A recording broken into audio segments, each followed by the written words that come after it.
देखने और सुनने वालों को अस्सलाम वालेकुम। आज की हमारी वीडियो का मौजू वर्ल्ड बैंक या IMF है, जिसमें आप लोगों को बताएंगे कि IMF क्या है, ये इदारा कब और कैसे वजूद में आया, इसके पास कितना फंड मौजूद है, IMF गरीब ममालिक को क्यों फंड देता है और पाकिस्तान की कौन कौन से अदवार में IMF से कर्ज लिया गया और किस हुक्मरान ने सबसे ज्यादा कर्ज लिया। वीडियो सेक्शन में आगे बढ़ने से पहले आप लोगों से गुजारिश है कि हमारे YouTube चैनल कॉस्मिक पेज को सब्सक्राइब करें और बेल आइकन को प्रेस करें ताकि हमारी आने वाली हर वीडियो का नोटिफिकेशन आप लोगों को बर वक्त हासिल हो सके। नाजरीन ग्रामी, IMF के पास BBC की रिपोर्ट के मुताबिक इस वक्त $1 ट्रिलियन मौजूद हैं। ये इदारा 1944 में मार्ज़े वजूद में आया। ये एक आलमी इदारा है। जैसा कि आप लोग जानते हैं कि सेकंड वर्ल्ड वार 1939 से 1945 तक जारी रही। उस दौरान बड़ी बड़ी आलमी मुश्किलें तबाह हो चुकी थी और बहुत मुश्किलात का शिकार हो चुकी थी। तो उसके हल के लिए उस वक़्त के कामयाब ममालिक जैसे कि सोवियत यूनियन, अमेरिका और बरतानिया ने मिलकर इस इदारे का क़याम अमल में लाया ताकि दुनिया में किसी भी मुल्क की मुईशत को देखा जाए और जो भी मुल्क मुआशी बहरान का शिकार हो जाए उसको मुआशी बहरान से निकाला जाए। तो इसी बिना पर तमाम ममालिक ने मिलकर दो इदारे बनाए, एक वर्ल्ड बैंक और दूसरा IMF यानी इंटरनेशनल मॉनेटरिंग फंड। दरअसल IMF का काम था कि ये मुआशी बहरान के शिकार ममालिक को माली इमदाद मुहैया करेगा। आज तक 190 ममालिक इस प्रोग्राम का हिस्सा बन चुके हैं। पाकिस्तान ने इसकी मेंबरशिप 11 जुलाई 1950 में हासिल की थी और 1958 में इसके पहले प्रोग्राम में शामिल हुआ।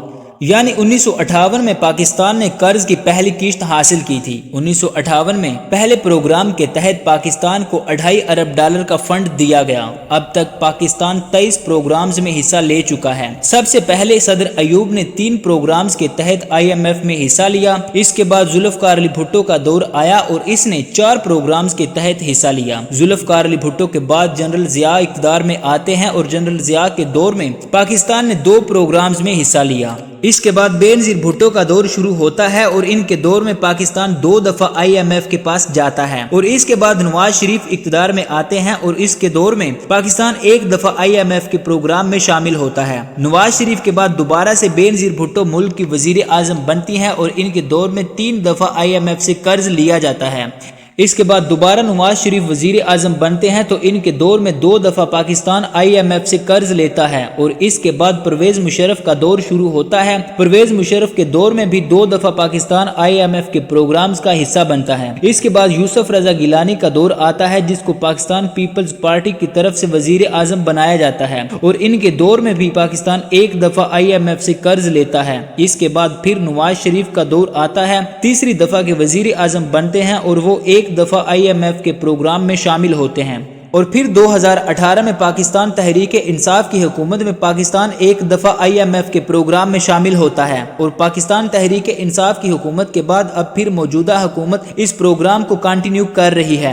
IMF की तारीख में सबसे ज्यादा जो कर्ज अप्रूव हुआ है वो अर्जेंटाइन का हुआ था। 2018 में अर्जेंटाइन को $57 अरब का कर्ज दिया गया। नाजरीन ग्रामी, 2002 में ब्राजील दिवालिया होने के धाने पर था। इसने IMF से कर्ज लिया। अपनी मुईशत को बेहतर करने के बाद 2021 में ब्राजील IMF के प्रोग्राम से निकल चुका है। इसने IMF का सारा कर्ज अदा कर दिया, लेकिन पाकिस्तान 1958 से इसी तगोदो में पड़ा हुआ है। अभी 2023 आ चुका है, आज भी पाकिस्तान इस कर्ज से या इस प्रोग्राम से आजाद नहीं हो पाया और पाकिस्तान के इस प्रोग्राम से निकलने के कोई चांसेस दिखाई भी नहीं देते। अब सादा जुबान में बात कर लेते हैं कि इस इदारे के पास इतना पैसा कहां से आता है। नाजरीन ग्रामी, जो ममालिक स्टेबल हैं या जिनकी इकॉनमी अच्छी है, इन ममालिक के लिए इस इदारे की मेंबरशिप की फीस लागू होती है और वो फीस मुल्क की इकॉनमी पर डिपेंड करती है। जिस मुल्क की इकॉनमी जितनी अच्छी होगी इसकी फीस भी ज्यादा होगी और इस इदारे की सब्सक्रिप्शन फीस किसी भी मुल्क की इकॉनमी बेहतर बनाने के लिए कर्ज की सूरत में मुहैया की जाती है। नाजरीन ग्रामी, ये था एक आलमी इदारा IMF जिसके बारे में आप लोगों को आगाह किया। इसके साथ ही मुझे दीजिए इजाजत और वीडियो पसंद आने की सूरत में इसे लाइक करें और वीडियो कैसी लगी कमेंट सेक्शन में अपनी राय का इजहार लाजमी करें। अल्लाह निगहबान।